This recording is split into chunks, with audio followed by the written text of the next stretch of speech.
Hello, hi. I'm Jason Boutte, CEO and co-founder of Shuttle Delivery, and tell you a little bit about my journey as an entrepreneur here in Seoul, South Korea. I guess you could start by saying, I didn't plan to be here as long as I have. I originally came to Korea in 2007. Feels like, not that long ago, but it actually was. And honestly, I didn't know that I was gonna, end up being an entrepreneur. I just kind of came here originally because a friend of mine who was stationed here in the military asked me to come and visit. And, young, just finishing college, not really doing a career that I was super happy with at the time. I kind of took him up on it, and I actually just said, all right, I'll give it a shot and just visit. Mainly because, like I mentioned, I was doing a job back in America.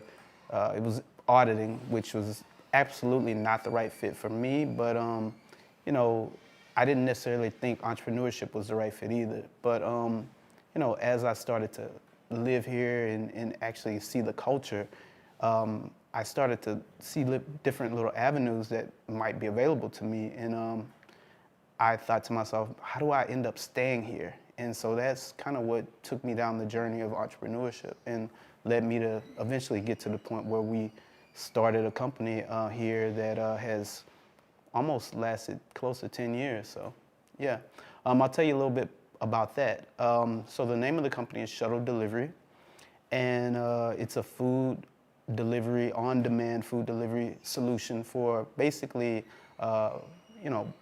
bilingual, I guess people who have issues with language or who want some type of international or foreign kind of experience with their food. And so what we did was we specialized in providing delivery solutions for restaurants that were not your typical Korean restaurants like tteokbokki or like jokbal or like chicken, things like that. We wanted to provide more of the authentic foreign foods that didn't have delivery solutions in place, because a lot of these places at the time were almost exclusively having their own delivery drivers. And so we said, okay, well, if we can hire our own delivery drivers, then that could allow us to deliver for these restaurants that didn't already have delivery drivers of their own. And I think that really just came from a sense of just solving our own problem, basically. And that's why I think such a fitting title of this lecture is Done is Better Than Perfect. None of us had any background in logistics or anything. All we knew is that we had a problem, and the problem was we wanted a burrito delivered to our house instead of jokbal. So that's kind of where this whole thing came from, and the whole mentality of just getting it done and trying to perfect it a little bit more as you go. And so I'll get into that a little bit more throughout the lecture. So yeah, just to kind of, double back about who and what we are. We are focused here in Korea. We provide a bilingual food delivery solution, meaning that, you can either have your food delivered to you at your home. You can have group orders delivered to your office.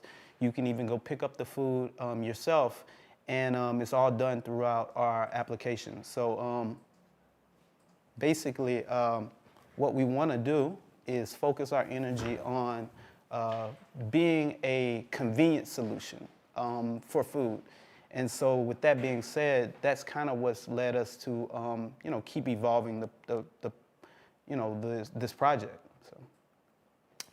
So yeah, essentially, I'm sure everyone who has even read somewhat of a tech journal or any type of tech website has seen that ultra convenience and food delivery has been increasing recently. People are getting more comfortable with the idea of getting food delivered to their home. They're getting more comfortable with the idea of paying for things online, and also just being able to be comfortable with the idea of, paying a delivery fee for foods that they might have never had the opportunity to get delivered in the past. So that has increased, and that's done a lot for our industry. So, and again, this slide right here is just kind of going back to what I said earlier, white space. We saw that there was white space out there for us specifically because there was a lack of foreign food at the time. There was always, Korea has always been a huge food delivery capital of the world. It's a hub. I would say, for the last 20 years, even longer. Korea's always been at the forefront of, food delivery, but we noticed that foreign food was kind of left out when we first got into this industry, and that's pretty much why we decided to, put our heads down and focus on this specific problem, which was, like I mentioned, if you want like an authentic burrito delivered, or you want like an authentic, Spanish tapas or something like that, there was really nothing like that where you could get it delivered to your home. You had to actually go to the restaurant. And so, when you're doing these types of, I will say it's a concept when it's at the early stages. You start asking yourself these very simple questions just so that you can actually execute something that is beyond all the details that come along with business. And for us, it was something simple like, what can we do to make online food ultra convenient, inspiring, trustworthy, and personalized? And honestly speaking, at the very early stages, it was more like, what can we do to make online food convenient? Something simple like that was the first question, and then it just evolved into, can we make it inspiring? Can we get people excited about what they're gonna eat? Or is it just is it function or form? And so then we thought about trustworthiness. Can people trust the types of food and the types of restaurants that we put on the platform? And can we actually personalize it to where if you're a customer who doesn't eat meat, should you see any type of meat options when you come to our platform? We would hope that that's kind of where we're trying to lean towards and push the industry towards. And so, yeah, we believe that this is kind of what we want to continue to build. Our solution is Shuttle, which is, we want to provide a curated experience for our customers. We want to focus our energy on, trying to give people the best value for, using our service, which is, obviously it's not free. We make money from them using it. So in order for us to continue to be a value adder in their life, we have to be something that they feel like they're not wasting their money, essentially. And so that's essentially what we tried our best to do here. And like I mentioned, a big part of what we're doing is curation. We want to make sure that people feel like the options that we provide are actually something that we stand behind. So meaning if a restaurant keeps getting bad reviews on our delivery platform, we'll actually have a conversation with that restaurant to either try to ask them to improve, or if they just refuse to improve, we will consider just dropping them from the site. Because it will tarnish our name and tarnish the expectations that we've kind of put forward for our customers to expect from us. So those are the types of things that are what we've kind of put our energy into for this type of food delivery solution. So, and obviously we want it personalized, like I mentioned. If Sarah's on a diet and she's saying she doesn't want to see any unhealthy foods or fattening foods, we should try our best to kind of accommodate for that. And intuitiveness is obviously trying our best to understand what exactly that customer would want when they come to our platform at that time. So if we notice that that person who comes to our platform at dinner time is typically ordering for their family, we're gonna try to show more of those specials or deals for those restaurants that fit for that specific time. If it's more of a lunch thing where they just want something cheap and fast, we'll try to be intuitive about that as well. And obviously you gotta have your dream team. Now when we first started, obviously it's quite interesting, and I'll get into that a little bit later. We actually were two competing companies that decided to merge. So as you can see on this slide, we were with 6 co-founders now.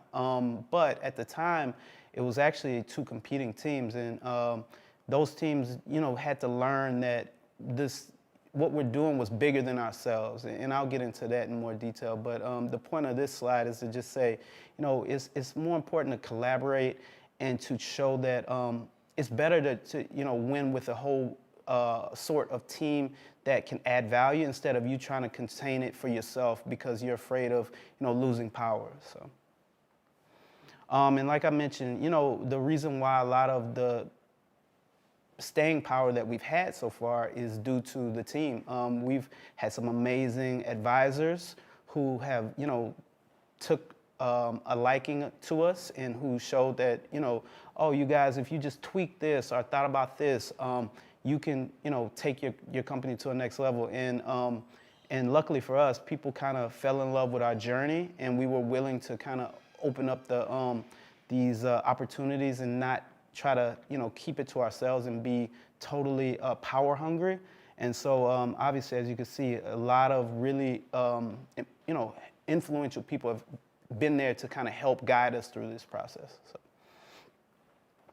And so, like I mentioned, I wanted to just share a little story about how we actually came to be. So essentially, we were two separate companies, a company named Bird Riders and another company called Why Not. I was a co-founder of Why Not Takeout, and my partners to this day, they were the co-founders of Bird Riders, and basically, we were competing for about 2 years with the mentality of we want to kill each other. We worked hard. We believed that we were the best solution out there, and that why did we need to share this any part of the pie or any part of the industry with this other company, because we didn't know them. But as we competed and we started to kind of at least have some type of admiration and respect, we started to understand, this industry is way bigger than just us. And there's so many other bigger competitors out there who could, just do real damage to us if we're not united. And then, so in 2014, we launched both companies, but as you can see in 2016, we actually merged. And here is a little small brief history about kind of what happened with these guys. So Bird Riders, they actually were a little bit after us in terms of launch, but they spent almost the exact same amount of time in terms of prep, because we both parties did a lot of prep in order to get prepared for getting in this industry. We thought we knew so much about kind of driver acquisition costs, and we thought we knew everything about different rules and regulations about how to make sure that the food was safe when we were able to take it from the restaurant and deliver it to the customer's house. We thought we knew, what it would take to provide a website or a tech solution. But honestly, it was, again, we were just trying to get it done.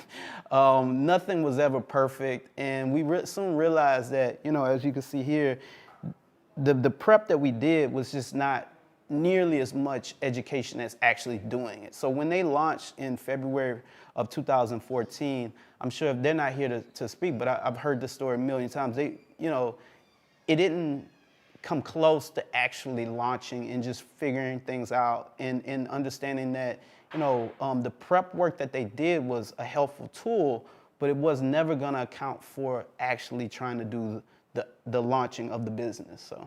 And that speaks the same for us. We did some prep in late 2013, and then we launched in January of 2014. And so again, it's just so funny looking back that our timelines were so similar, because we were looking at the same problem, and we knew that there was white space out there in terms of foreign food needing to be delivered to someone's home. It's just so happened that we didn't even know each other. And we actually were, in terms of the businesses being operational, they were actually being operated in my apartment at the time and at my co-founders, their apartment as well. And we were literally maybe 200 to 300 meters away, and we just didn't even realize it because, we were so focused on what we were doing. But, in the end, we had to make a real decision, and we started looking internally and say, okay, look, if we're gonna survive, let's be realistic here. What do you guys have and what do we have? And, at the time, Bird Riders, my partners, they had a bigger delivery area because they knew that they were the second mover, so they had to provide value by being able to deliver to more areas in the country. They also had all of the restaurants they were working with they had a commission structure in place. And just a quick, breakdown of what that means. The way a delivery company like us gets paid is that we must get some type of commission for everything we sell on our platform through the restaurant partners that actually come on our platform. We have to get paid through the food that we sell. And so at the time, I think they had maybe like 20 restaurant partners, and all of those partners actually paid them a commission, where we had maybe, I think, 40 or 50 restaurant partners because we started earlier, and we were aggressive because we charged no commission at the time so that we could get them in the habit of this type of industry, and then we were going to charge them later for the commission once we got more comfortable with adding value to them. So we had different approaches to how to do it, but it was actually quite interesting that those were kind of what we were thinking about in terms of competitive advantages that each side had. And so, yeah, it was a real conversation we had to have. We had, Korean barbecue and soju to kind of get us all warmed up to the idea, because myself and my partner, Zach, we are extremely competitive. If you catch us on the basketball court, we're like ready to kill each other to play basketball, because that's just our personality. We don't like to lose. And I think that's honestly what's kept us in this game as long as we've been. Being that we started this journey in 2014, and now it's almost the end of 2021, and we're still standing strong. So sometimes it's okay to be competitive like that, but also you have to have the foresight to know that, if you can merge, you should go for it. And that's what we, essentially did. We decided that we'd have better driver efficiency if we merged. We'd have better relationships with the restaurants. We'd deliver faster. We'd be, more convenient for the customers, because customers would only have to think about one app that they'd have to download. I mean, there was just so much value add from the merge, and honestly, it was scary at first because you read so much about, failed mergers. I think at the time when I read this, it was like something like 60% or 70% of all mergers fail, and that was so scary to me when I read that. That I was so kept going back and forth, and it's hard to even sleep because I couldn't really imagine the work that we did so far up to that point of 2 years. But we thought that if it failed because of culture clashes, that would be terrible. But luckily, the culture worked perfectly, and it was the best decision we ever made. We've grown ever since then, and we've had nothing but success. And so obviously, you asked the question like, we talked a little bit about what Shuttle does, but what is Shuttle now? So a lot of what we've done up to this point has been just reinvesting our money into tech. Like I mentioned, we want to continue to just improve and provide more value for the customers who use us. So almost everything that we've done up to this point has been, profits into the technology of the application, building more solutions within the application. As you can see, we have our own custom-built logistics platform, which the drivers use in order to deliver to the customer's home. We also built our own custom customer-facing platform, which obviously is focused on being a bilingual solution, because a lot of our customers are English speakers, and we do have a fair amount of Korean customers as well. And so all of this had to be done custom. But again, to just double back, this wasn't done originally. I actually built the first website myself, and I am not a tech guy. My background is business. I have a finance degree and an MBA. So I had no real tech, skills at all. But I knew that a good friend of mine, he gave me some great advice one day when I was asking him, should I go through with this?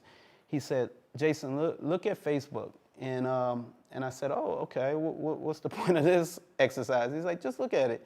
So I looked at it, and he said, okay, now think about the Facebook you saw when you first joined. Is it the same? I said, no. He said, exactly.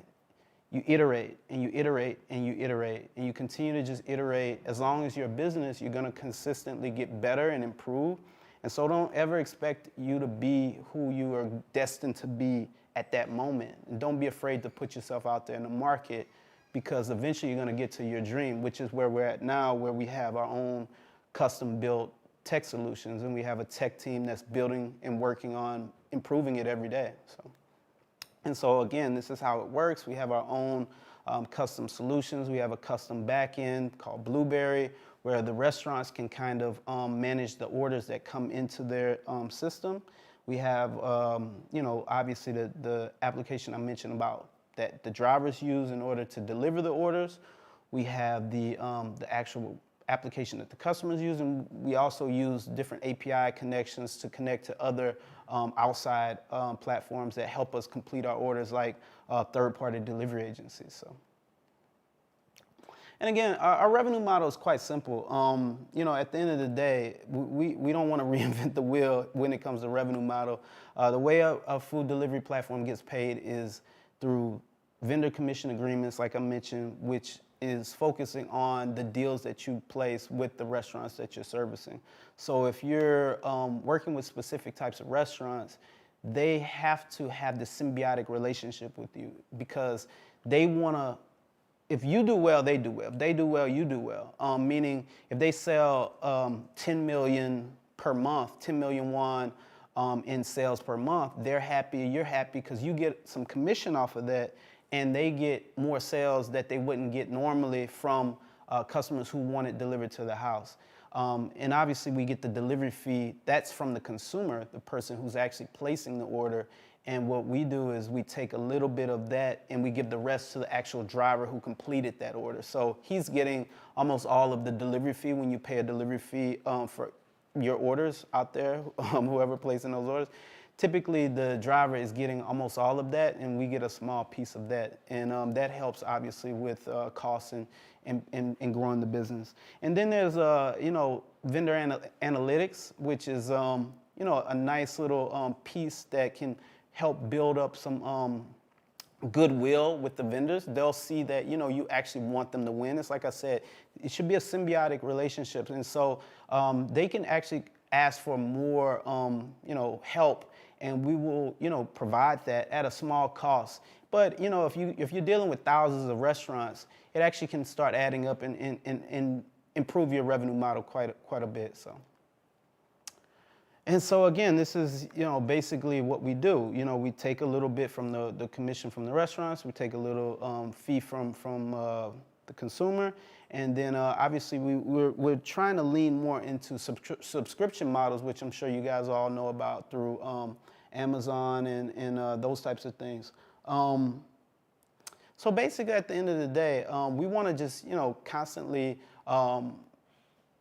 give ourselves the best opportunity to win by keeping things simple and not trying to fight with the big guys out there. We know kind of our lane, and I think that these are kind of the ones that fit us the best. So, and service areas. The cool thing about what we do is that we can provide service not just in four walls. I think that's the thing that kind of made me fall in love with this business from the start.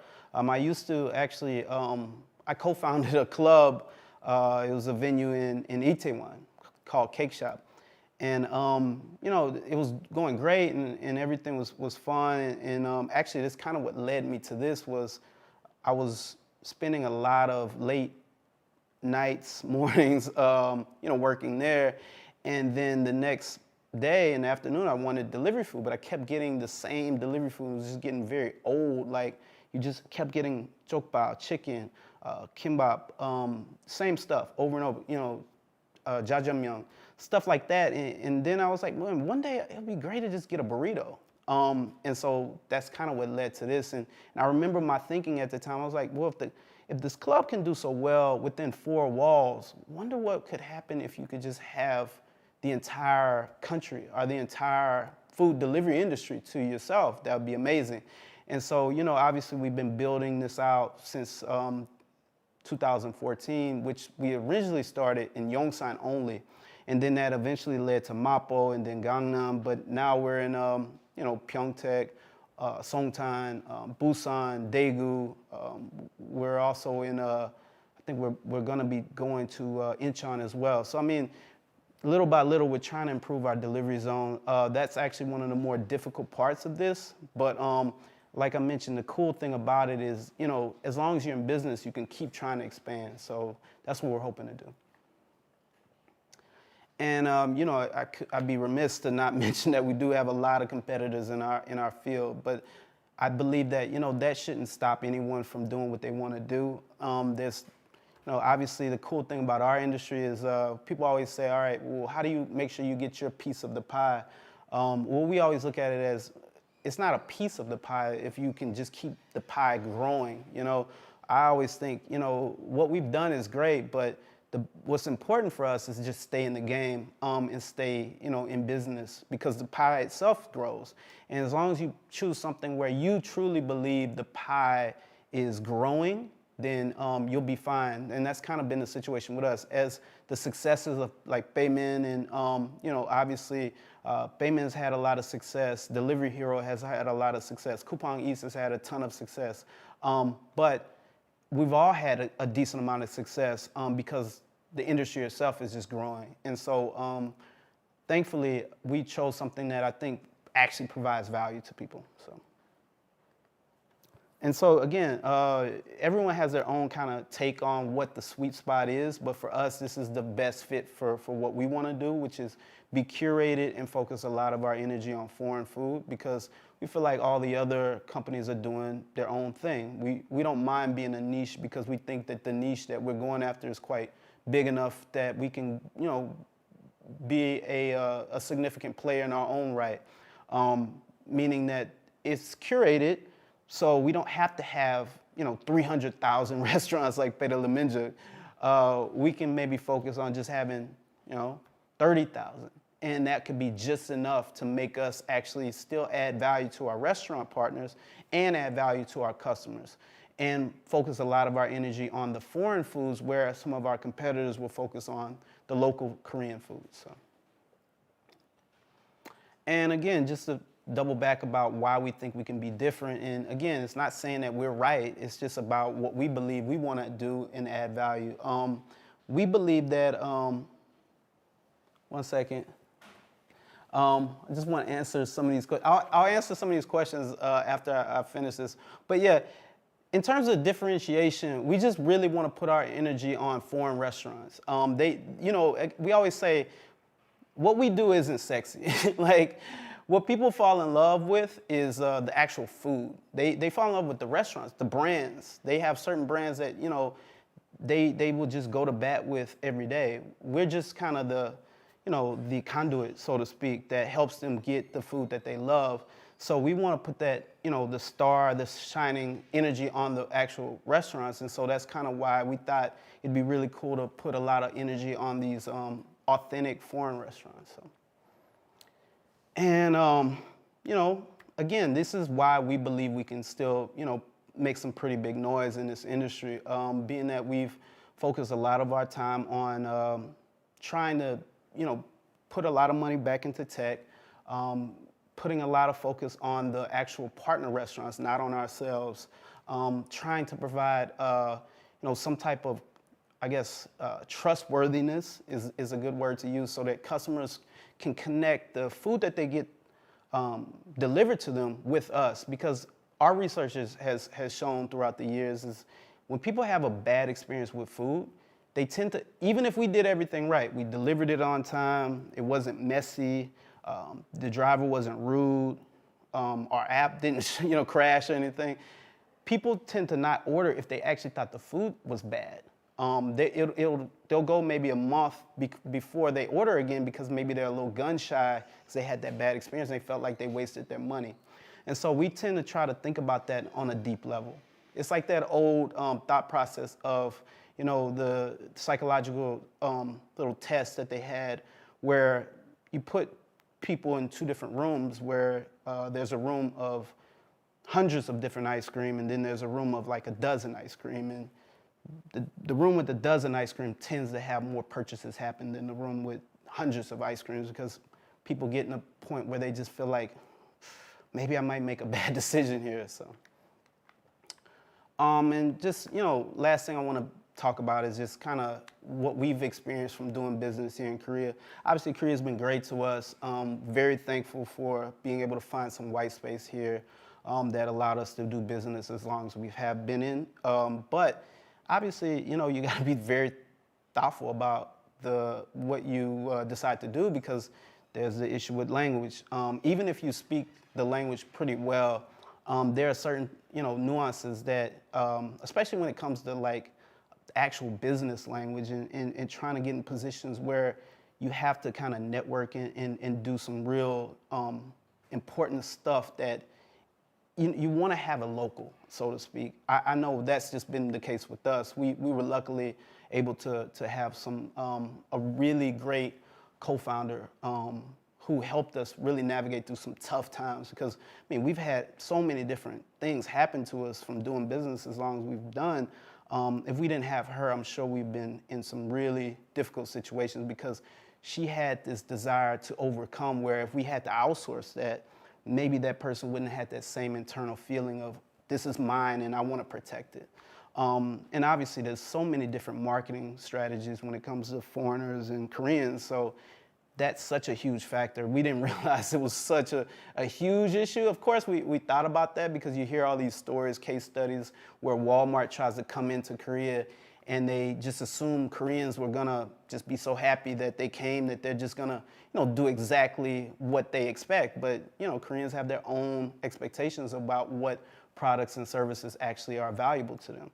And so you just can't assume that it's just gonna work just because you think it works. So you have to be very thoughtful of that. Obviously, the labor laws in Korea are extremely complicated and usually more favorable towards workers.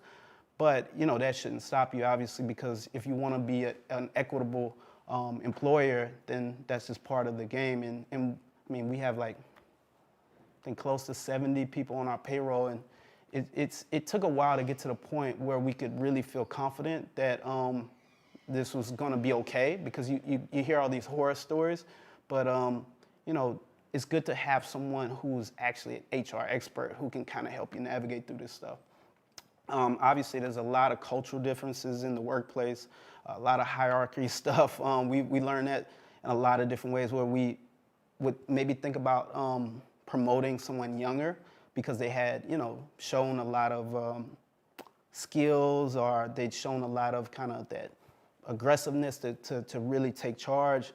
But the team who maybe was older didn't appreciate that, and they didn't like the fact that this younger person was kind of their boss. And so we had to learn how to do this in the right way. And it's not always the most obvious answers, just say, oh, well, just, you know, let the skilled person win. It has to find some kind of balance, is what we learned. And so obviously you learn a lot about visa stuff here, because people always ask us, oh, could you know, sponsor our visa? I'm really talented. I'd love to come and work for Shuttle, but it's not that easy, unfortunately. In Korea, it's quite tricky to sponsor visas and to get visas situated.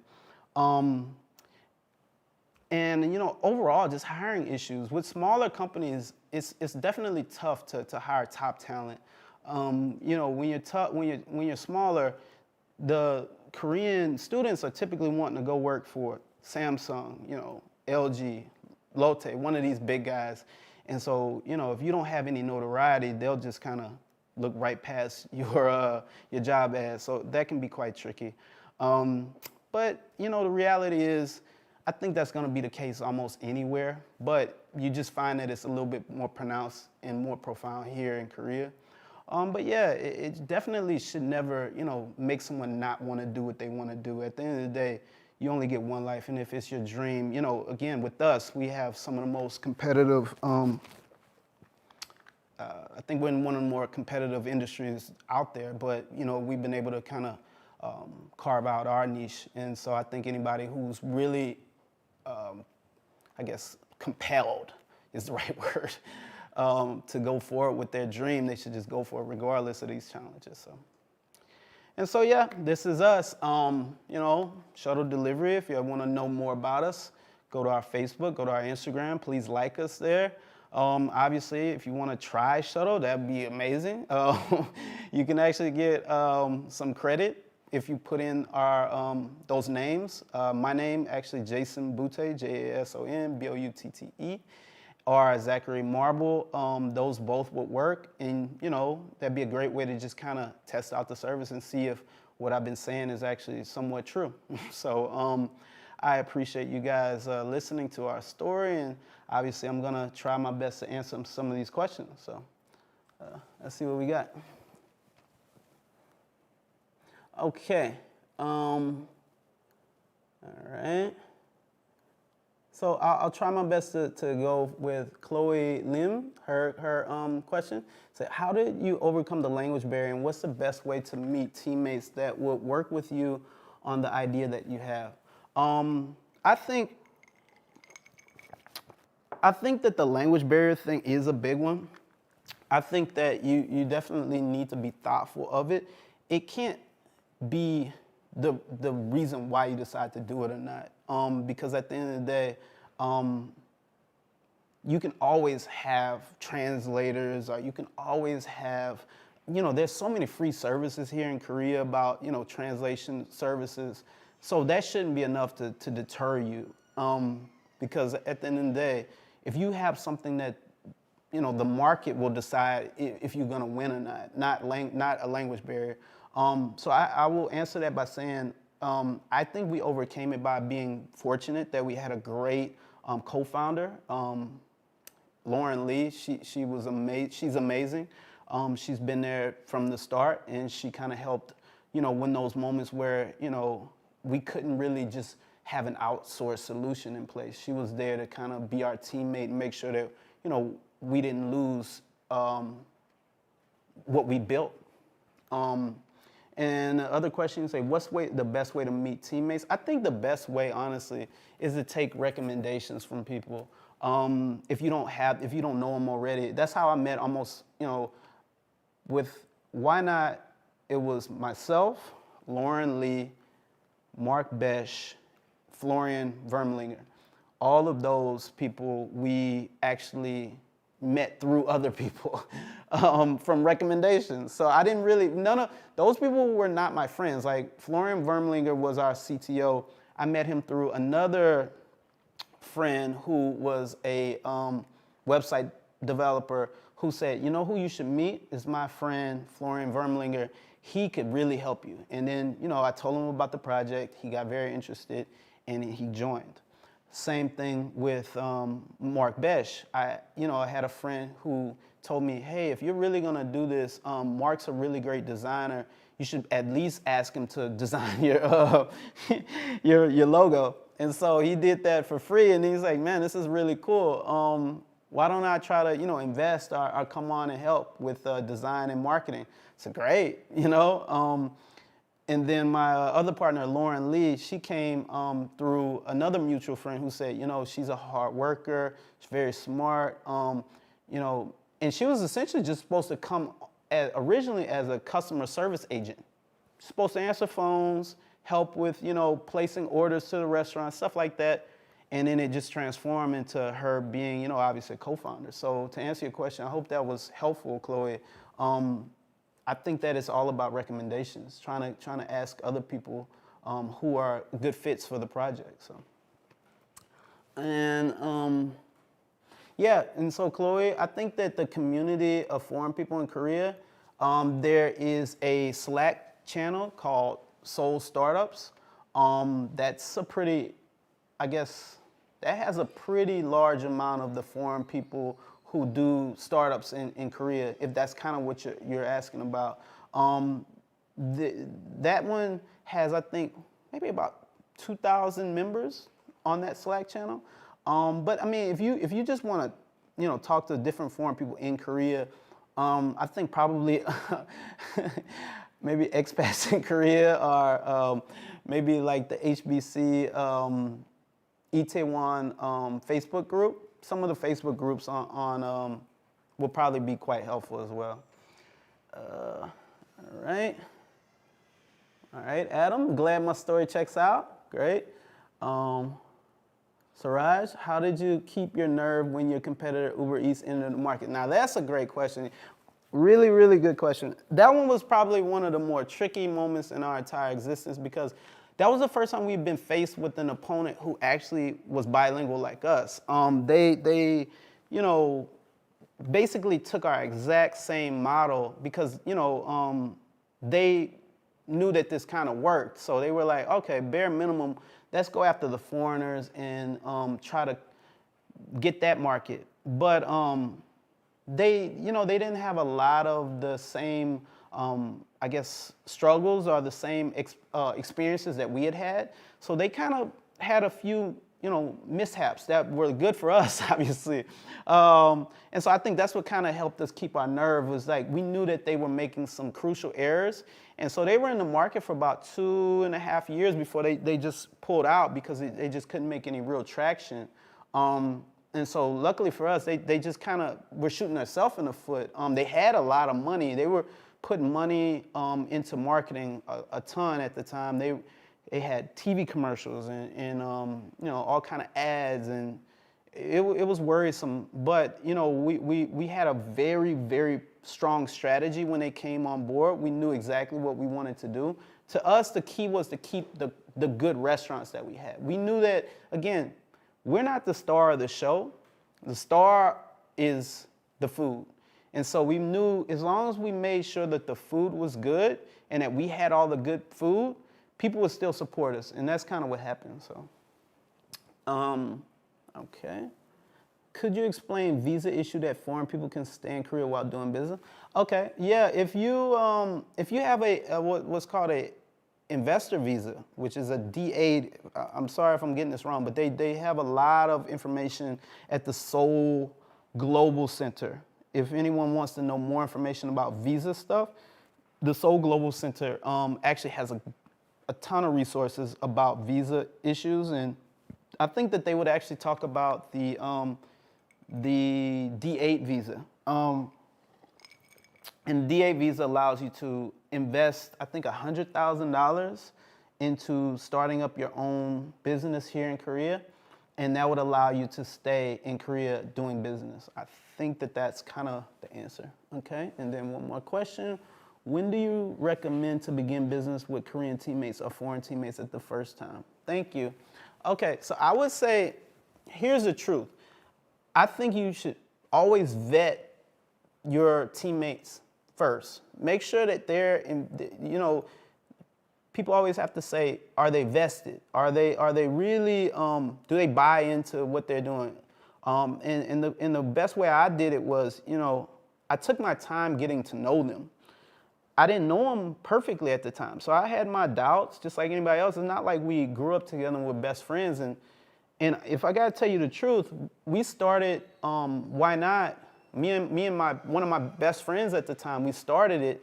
And, at the time, he was pretty much my best friend in Korea. And I thought it'd be great, my best friend, and we'd go at it together and can't lose. But the reality is, it's not always about being best friends, because what we realized we were great friends, but we weren't the best partners. And so we had to go our separate ways, unfortunately. And it kind of messed up our friendship to this day, and I feel terrible about that. But the reality is, to answer your question, do your best to kind of spend as much time getting to know those people before you commit to saying, yes, that is my teammate, that is my co-founder. Because you will learn a lot just from how they work, what's their work ethic like. And if you can, try your best to just, have them come on originally just to kind of get a sense of that before you commit and say, okay, now we're all co-founders and let's go full forward. So I think that, to answer your question, that's either a foreign teammate or a Korean teammate, either or, you'd have to do it that way. That's just my take.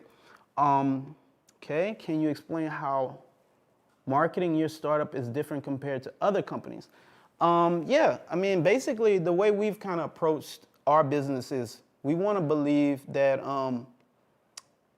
we should focus our energy on being curated and on focusing on the food, which is the foreign food aspect. That sounds super simple and super easy, and honestly it is, but sometimes the reality is if you're trying to, compete with these huge, I think Beta Leminja got bought for $4 billion. you gotta approach it realistically. And the honest truth is, realistically speaking, that's our big, more obvious differentiator to people. You know, when people think Shuttle, even Korean customers, they say, oh, that's that foreign app. And so sometimes you just lean into it and you say, okay, well, if that's what people see us as, okay, let's lean harder into having the best authentic foreign food, and let's try to make people believe that they're gonna get a really cool experience at their home if they order from us. And that's kind of what we've tried our best to do to market our startup differently compared to the other companies. Any other questions out there, guys? Yeah, no problem. I'm glad to help.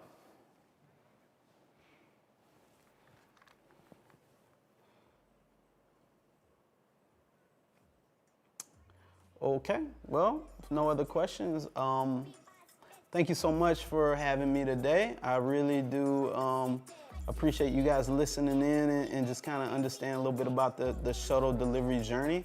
And obviously, if there's anyone who wants to just reach out to us through email, you know, you can just email me at jason@shuttledelivery.co.kr, and you can get a little bit more insight about, you know, the journey, and maybe even if you have some other questions, I can try my best to answer. But my best advice would just say go to the Seoul Global Center, and they have so much advice and resources about kind of, you know, anything you might want to know about moving to Korea or doing business in Korea. So, all right, thank you so much.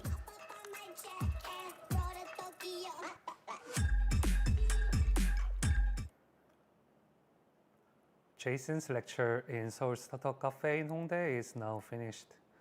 Thank you for your lecture, Jason. It was very interesting and very helpful. And thank you to all who are attending the online lecture through YouTube Live. If you want to contact Jason or have any other inquiries about business in Korea, just let us know. Thank you and bye.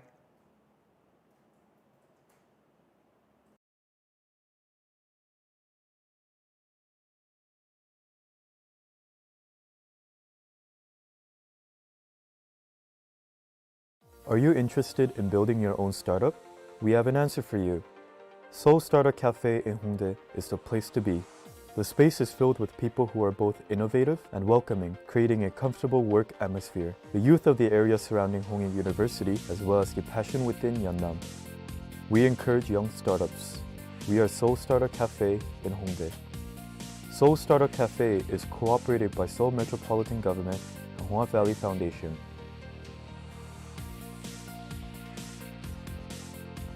Those who are preparing to launch a startup, who are already in business, content creators, and artists all come together to create a unique and diverse environment at Seoul Startup Cafe. 편안하게 일할 수 있는 공간이라서 너무 좋은 것 같아요. 저희가 달랑 2인 체제다 보니까 따로 사무실을 구하기가 녹록지 않았는데 덕분에 정말 신명나고 열심히 일하고 있습니다. 인테리어도 카페 같고 조용하게 음악도 나오고 무엇보다 편안한 분위기라서 좋은 것 같아요. 여기 코워킹 스페이스는 많은 사람들이 오가고 그만큼 자유로운 분위기가 구성되어 있는 것 같은데요. 이만큼 편안한 분위기를 만들어주는 코워킹 스페이스는 없는 것 같습니다. 그래서 그런지 전 여기 있으면서 굉장히 많은 성과를 낼 수 있었습니다. We offer demo day, lectures, local networking day, and so on. 저희가 일할 공간이 없어서 홍합밸리 코워킹 스페이스 통해서 도움을 되게 많이 받았고요. 10월 데모데이를 통해서 여러 스타트업들과 사업가 그리고 비전에 대해서 얘기를 할 수 있었던 게 좋았던 것 같습니다. Because of the nature of this neighborhood, attracting many foreigners and tourists, it is natural that Korean and foreign entrepreneurs come together through local networking, combining global and local. Seoul Startup Cafe holds various events, bringing the world to Honghap area. Honghap Valley is perfect for me. I really love the staff here. They're really kind, and it's fun to just chat with people who kind of get along with my vibe. Honghap Valley has been really great for my startup because it's fit our budget, which is free. So to have a space like Honghap Valley has been really great for my startup. The staff has been awesome, they've been very helpful, and you cannot beat free coffee. So we're very, very thankful for Honghap Valley.